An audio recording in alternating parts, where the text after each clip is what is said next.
Hi, and welcome back to another edition of Sports Talk Philadelphia here on LaSalle TV. I'm your host, Andrew Albert. We have a great show lined up for you today. A little bit of a slow week in Philadelphia sports, but we'll cover some other things that go along with sports here in the city of brotherly love. But let me introduce the panel. As always, Tyler Harper, Mark Wilson, and today again, Tommy McIntyre. Welcome back. Thanks. All right, guys, we'll get right into what actually did happen this past week in Philadelphia sports. The Sixers had a couple games. As we'll take a look at their current record, they're now 15-35, dead last in the Atlantic standings. They've lost 4 in a row, 7 out of their last 8. They have the third worst record in the NBA. Now, guys, well, we all know what's wrong with the Sixers. They just don't have enough talent. But what are they doing that is causing them to lose 7 out of 8? They're just an inexperienced team trying to gel together. I mean, like you said, everyone knew from the beginning of the season this wasn't going to be the most talented group. Even after they got off to that hot start, they beat the Heat on opening night. Everyone said, all right, yeah, they're getting a nice winning streak, but let's see what this team really is. And now, towards the All-Star break, we're seeing what this team really is. But that's not a bad thing. We all know Sam Hinkie has this grand plan and with Brett Brown and the team, and it involves building for the future. We all know the slogan, together we build. So, yeah, they're in this spot right now, but to be honest, that's not really a bad thing going forward. No, but it's not bad right now because they're going to get better talent as the draft years go on and they get better draft picks. But it is from the lack of talent. Like Carter Williams is really carrying this team on his back along with Turner and the rest of the team. But there's just not enough coming from everyone else to really put it together and get those wins. Yeah, I think the main thing right now that's really hurting them is turnovers. I was at the game on Wednesday at home against Boston, and you just saw dribbling up the court, they just make ill-advised passes going through the lane, and it's really hurting them. But going forward, I think Mike Carter-Williams has to continue to improve his decision-making. He is good right now. Improve his shooting decision-making, I think, is most important because he's shooting like under 40% right now from the field. But if he continues to help that, I think they'll be better moving forward. Yeah, one of the things that's kind of hindered the Sixers in recent games, at least, is their defense. The days of Doug Collins are over when it was hard-nosed defense. They were holding teams to sometimes in the 70s. Now they're giving up right around 110 points a game under Brett Brown. Guys, what is so bad about their defense? And can they fix it this year, or is it just something that you have to have more talent to, compete with a LeBron James or a Dwayne Wade? I think a good amount of it is not only like with talent, but along with talent keeping your body in a certain amount of shape. And I know Brett Brown's working on that with the team, but I think right now they're reaching a struggling point where they're just getting fatigued, and because of that, more mental lapses kick in, and the opposing offense is just able to find the open guy quicker and beat them in whatever system. So, you've got the All-Star break coming up where they can get a little rejuvenated, but even so, I think now it's just a matter of they've just got to focus on the bare basics of the system and try to get up their stamina so that way they can finish the season on somewhat of a strong note. I think it's actually the inexperience, probably from the really young team. You're talking about playing against Dwayne Wade's and LeBron James. Those guys are absolutely amazing players, but they're also really experienced. They've been in the league now for years, and the team's basically led by Carter Williams, who's a rookie. Everyone else on the team is still really young. It's not going to really go well. Every other veteran in the league knows how to play against all these defenses. They've seen it all before. They've been on different teams, so they see all these things come together, and they're able to predict 2-3 plays ahead. Whereas this young Sixers team, they may only be able to predict one play ahead than one pass ahead. Yeah, I think it's more about the style of play that Brett Brown has instilled in this team. Is they're fast-paced. They average a lot of points a game, but they just can't get back on D. He really tried to get them all in shape, but they're still learning. Half the guys on the team we don't even really know. They just are like players that probably shouldn't be in the league. So I think that's a big reason why their defense is struggling. One thing we all can look forward to in the city of Philadelphia is the draft this next year. Let's take a look at 4 fantastic freshmen, as we put it, that are really tearing up the college game right now and could be in the top 5 of the draft. Jabari Parker, Andrew Wiggins, Tyler Ennis from Syracuse, and Joel Embiid from Kansas once again. Guys, out of these 4, what has impressed you about one or all of them? What's impressed me is how good they are this young. More and more we've seen it nowadays over the past decade where we see these one-year wonder freshmen come in and then they're already NBA ready to go. But the fact that guys like Wiggins, everyone saw just the tape of him playing in high school before he even got to the college game, and everyone was saying this kid's going to be the #1 pick, this kid's going to be the future. He's still in that top 5 range now. In fact, in a mock draft that came out a couple days ago, it has him going #3 to the Sixers. But even so, the fact that these guys are this young and this good, it's scary. Yeah, they're all really overall, all-around impressive players. They've done on offense. They can not only score points, you saw they're averaging some good numbers in the assist category, and they're also getting it done on rebounds. So both offensively and on defense, they're grabbing the ball, and keeping the play alive and keeping the ball out of the hands of the opponent. So, when you have great all-around players like that, they're also talented. There's really, they're definitely set for the first top 5 picks of the draft. Yeah, my favorite guy right now coming out is Joel Embiid, the teammate of Andrew Wiggins, who's the most hype guy coming out of high school. And he's really impressive because he's playing only about 23 minutes a game. He's averaging 2.7 blocks, 7 boards and 10 points, and he's just going to get better. And his offense is the really impressive part. I think that could get really better once he gets to the NBA. And Tom mentioned that his favorite is Joel Embiid. How about you guys? Who would you like to see the Sixers have off this list? I wouldn't mind going along with the mock draft and seeing Andrew Wiggins in the Sixers red, white, and blue. I mean, the slogan all along has been winless for Wiggins, and you could see why. He's hit a bit of a dry spell lately, but the kid can play ball. I mean, just seeing what he can do offensively and defensively, so young. And comparing him to Jabari Parker, since they both played the same position, Wiggins is a better all-around player, whereas Parker has really been struggling in the second half as of late. So if the Sixers can get their hands on Wiggins, who's a good all-around guy to build around for the future, him with Carter Williams, I'd be very excited to see that team. I'm actually going to go with Parker. I actually liked Parker a lot better the other night in the Duke game. And he was stellar. He was all over the place. He was right there to play. He was always involved. But it wasn't all about him putting the ball up. He was also about getting the ball to his teammates. The whole entire Duke team was draining threes left and right, back to back every time down the court. And Parker realized that, so he was getting the ball to the hot hands of the man who was open. So someone like that who can not only score the points but also dish the ball and make the team overall better, that's the guy you want. Yeah, I mean, like I said before, I really like Joel Embiid, but I think the fact that the Sixers already have Nerlens Noel, that he's a center, and again, another center is going to kind of kick him out of the starting lineup. So I think I'll agree with Mark and go with Jabari Parker. I just really like his game. He's probably the most NBA ready, just his style. He has like a Carmelo / Grant Hill style, and I really think he's gonna be good in the NBA. And you mentioned Nerlens Noel. On Thursday, it came out after practice a video of him dunking and putting up free throws. Take a look at his stats at Kentucky. He hasn't played yet for the Sixers, but played in 24 games, 10.5, and 4.4 blocks was really where he really excelled. He's a great defender.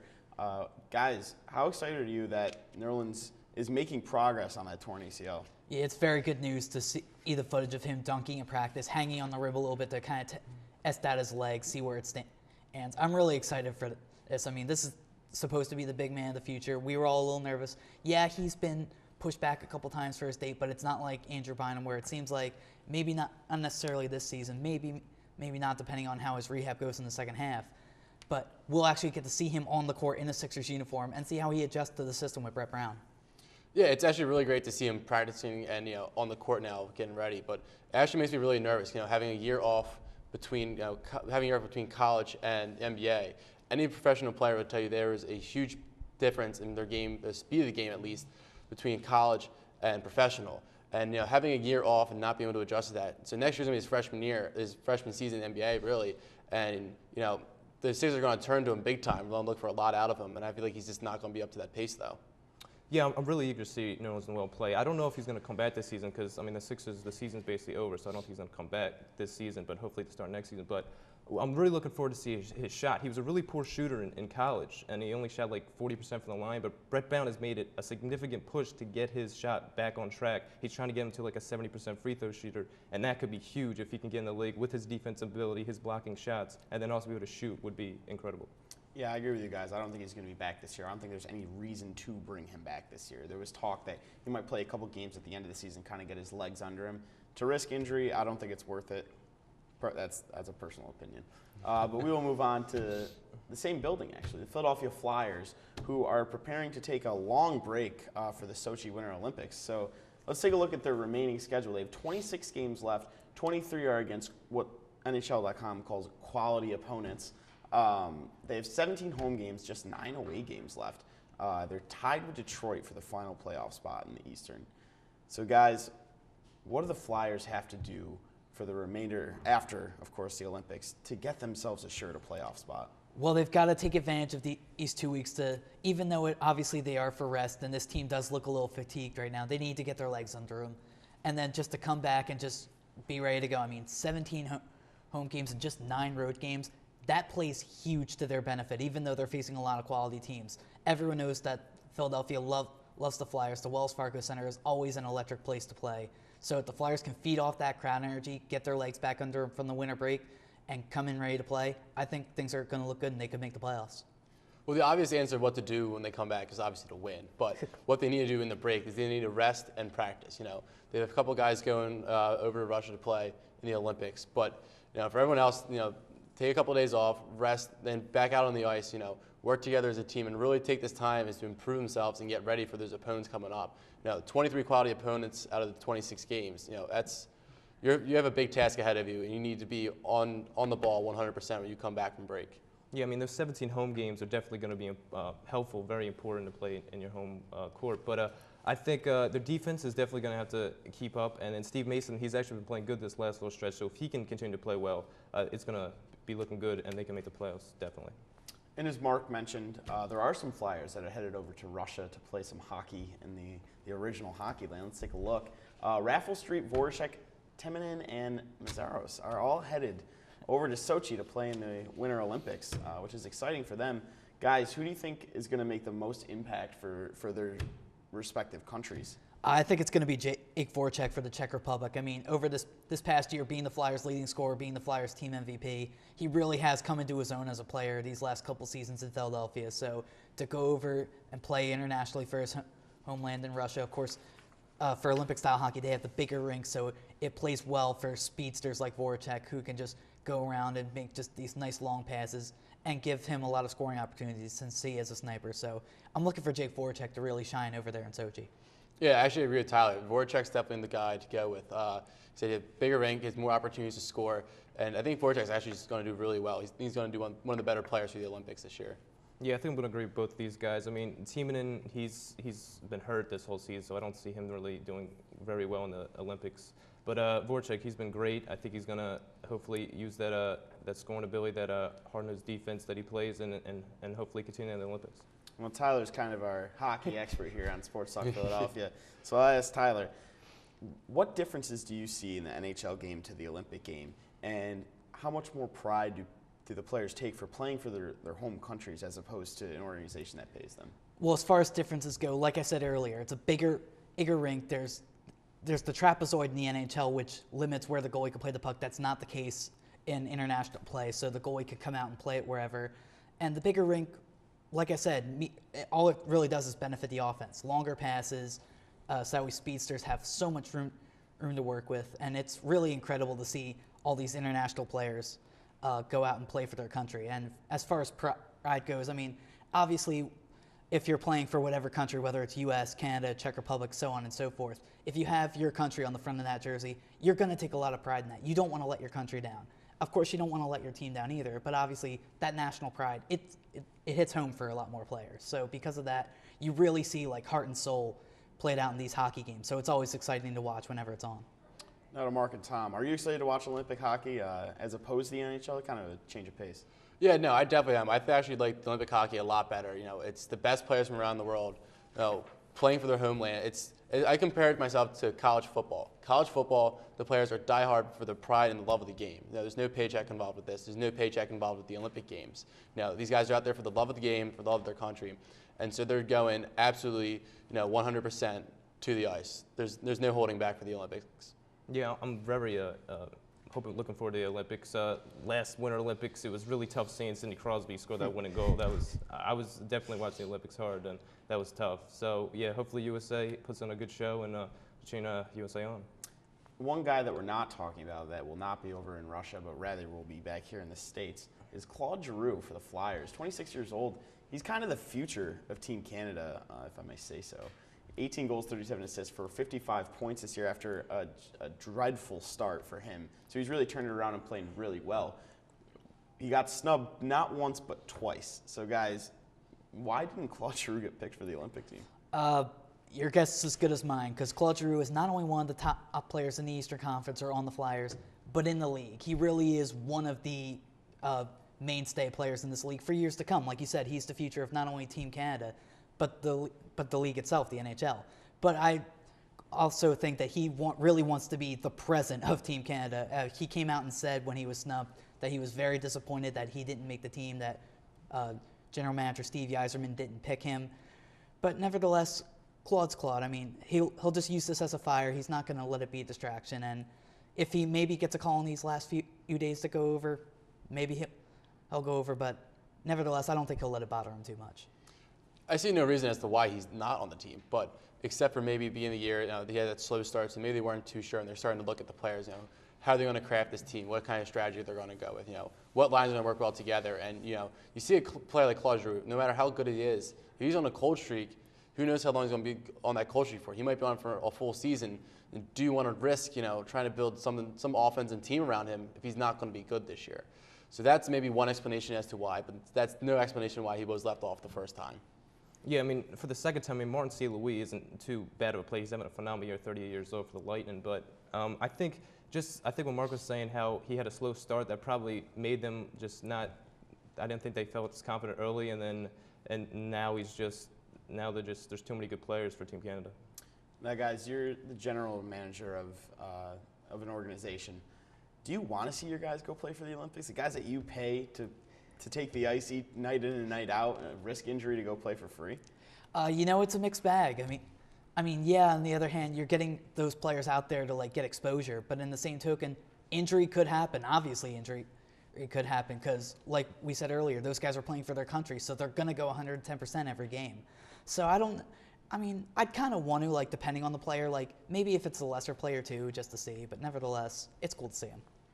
I would be very, very, very cautious of letting my guys go. It's, it's like we both said, they're going to go all out for this, and it's a different game too. We know that there's a bigger ice, bigger rink, and the goalies can leave out behind the net and play the puck wherever. So the game's a little bit different. It's going to take them from adjusting to do. So they're going to be thrown off by that playing there, in addition to the added risk of just playing hockey for free. But then they have to come back and readjust to the smaller rink. So there's a lot of issues that can go on there wrong. Yeah, if I'm a GM, I would be very scared, like Mark was saying, of letting my players go out. But they are representing the country, so I think for their respective countries, so I think they have to have some leeway in that. But yeah, if I'm a GM, I'm definitely cautious, to say the least. Yeah, and you see it with the World Baseball Classic every few years when they have that. GMs kind of openly say they don't want their guys to play just because that one's before the season. This is mid-season. Like Mark said, there's got to be huge adjustments made to leave, and even the guys that are staying here. I mean, you're in the swing of things, kind of playing half your season, and then you have to take 2.5 weeks off. How tough is that? Oh, it's definitely tough to if you're getting on a hot streak, to just kill that momentum for 2 weeks as a team. That's got to be huge. Last season it was interesting because, of course, lockout shortened season, there was no All-Star break, so it was just continuous hockey. So teams, whenever kind of streak they had, they really kind of rolled with that through the whole season, as evidenced by the Blackhawks having that huge winning streak to start the season and then being able to just cruise into the first seed and win the cup. But nevertheless, you just want to try to get your legs back under you over the break. I mean, you can't do anything about it, so you just got to try to come back strong. Yeah, like there's that momentum. But the other thing is, like I said, these guys will be practicing while everyone else is over at the Olympics. And the players that go, they're going to be the better players of your team, and they're going to be the key guys that you look to turn to score the goals, like Voracek. And Claude Giroux's not going, but guys like those that are huge assets to the team. Suddenly they're gone. So now for 2 weeks you're practicing without the main people. So that's big too. Yeah, like these guys were saying, momentum is going to really, the way the Flyers are playing right now, they're looking like they're getting a little bit better, and this is going to, now these last 2 games, and then the Olympics come around, that's all going to stop. So the momentum is going to deteriorate, but I think the Olympics are a thing where, like I said before, you're representing your country. I think that brings something out of you, and I think it doesn't really matter if the season's cut short cut in half for a little bit. So Saturday night will be the last game for the Flyers before 5 of them head over to Russia, and the other guys get a little bit of a rest their legs. But we'll move on to the Philadelphia Eagles. There's nothing with the Eagles going on, but Lincoln Financial Field is getting an upgrade. We'll take a look at the photo here. Via Philly.com, John Murrow, who's a fellow intern, wrote a great article about what they're actually going to do. It's going to be $120 million over 2 years, adding a flight deck up there, kind of like what you see in Foxborough for the Patriots. They're adding 1,600 seats. Guys, how much, as well as massive video boards, HD video boards finally, which is something that they desperately need.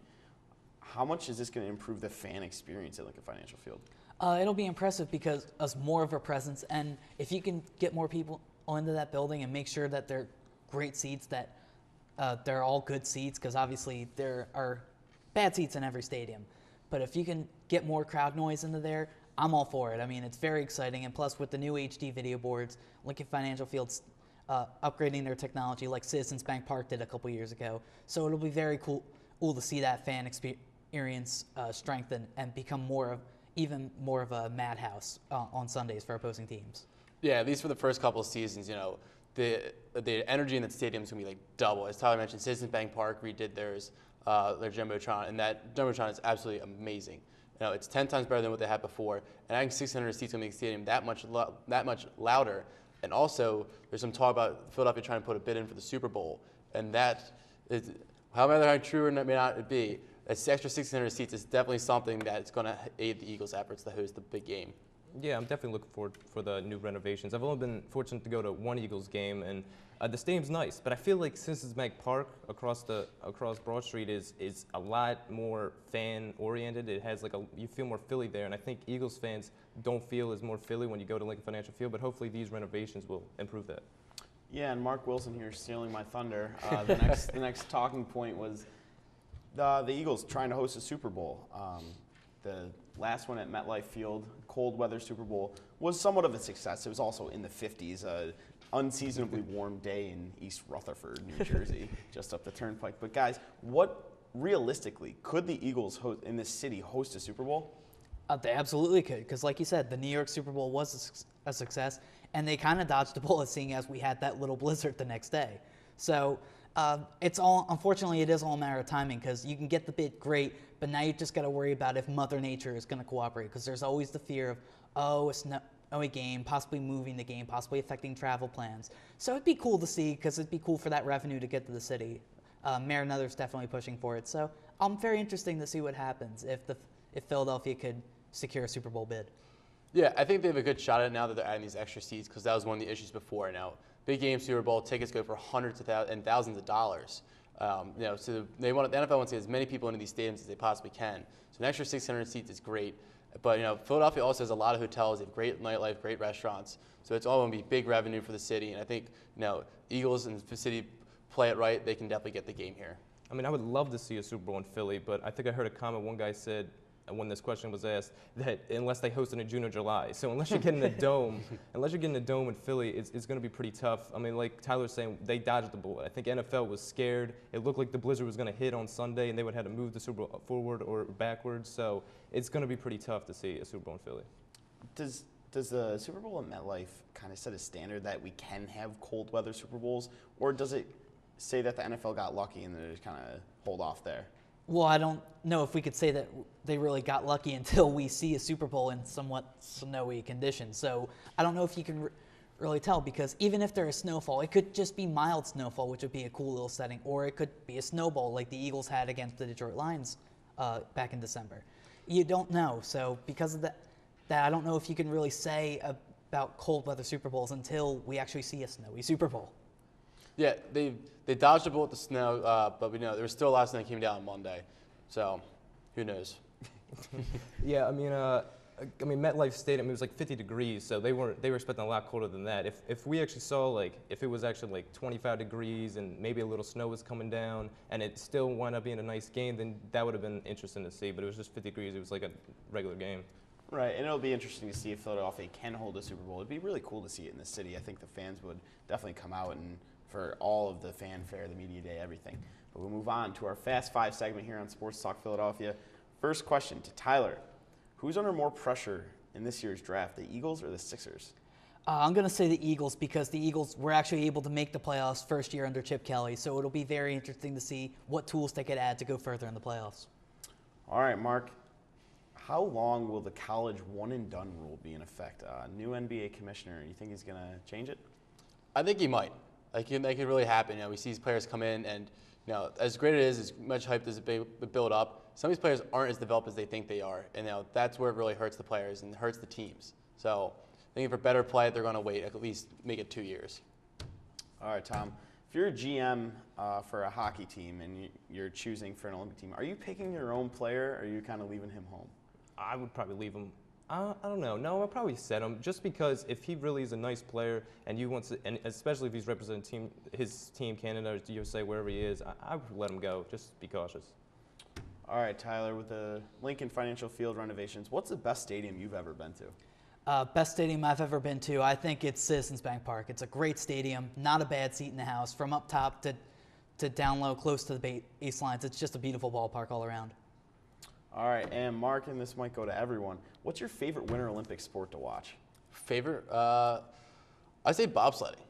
It's a little different and strange, I know, but it's just really neat to see these people like hop into the sled and like on precision timing, and it's a really small you're like hop into a little tunnel basically, and to get yourself on these right angles to go around these curves. These people are going sideways on sleds, so it's absolutely amazing for me to watch this. How about you, Tom? Curling. No, I'm just joking. No, I was going to say curling for the record. I think hockey. I really do enjoy hockey. Just seeing all the players of NHL playing against each other for the respected countries. I really enjoy that. Alrighty, and that'll do it for this week's edition of Sports Talk Philadelphia here on LaSalle TV. If you have any questions, comments, or concerns, you can visit our website, lasalle.edu/LaSalleTV. We also have an email address, lasalletv@lasalle.edu. They kind of mix them up there. We're also on the internet, as we should be in today's society. Twitter, mine's Andrew J. Alberta 1, Sports Talk Philadelphia. Facebook, keyword search Sports Talk Philadelphia, and YouTube, Sports Talk Philadelphia. For Tyler, Mark, and Tom, thank you very much for tuning in, and we'll see you next week.